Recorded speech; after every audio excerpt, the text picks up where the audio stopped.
to look at this and say the reason that the Russian army is on NATO, the Russian army is at NATO's doorstep is because NATO has expanded rather than the Russians expanding? That, in other words, NATO has moved closer to Russia rather than Russia moving closer to NATO? Is that not an accurate way to look at this? I think that's the way President Putin probably looks at it. It's certainly not the way that we look at it.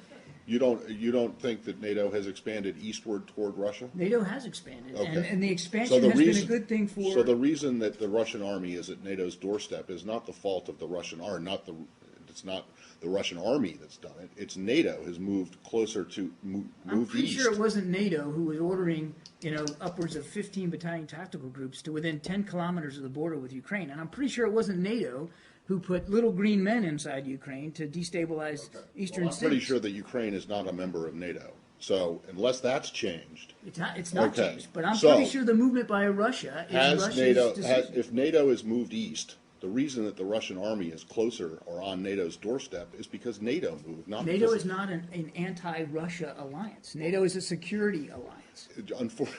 For 50 years, it was an anti-Soviet alliance. So Where's do you the not Soviet understand Union it? So do you not understand how, or can you not even see how the Russians will perceive it as a threat, and the fact that it keeps getting closer to their border while their troops, I mean, the places where their troops are, you say their troops are, and may have been in Ukraine and Georgia, are not NATO members. I'm not going to pretend to know what goes in President Putin's mind or Russian military commanders.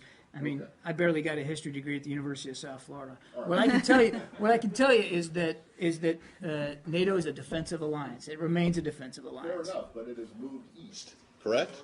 I mean, that's just a fact. It has expanded, absolutely. Right, exactly. But there's no reason for anybody to think the expansion is a hostile or threatening move. And we've been saying that throughout the last 15 years, Matt. It's like you're moving closer to Russia. You're blaming the Russians for being close to NATO. No. That's exactly what Hegel said. We're blaming the Russians for violating the territorial integrity of Ukraine and destabilizing the security situation inside Europe. Which is not a NATO member. I see Other countries feel threatened.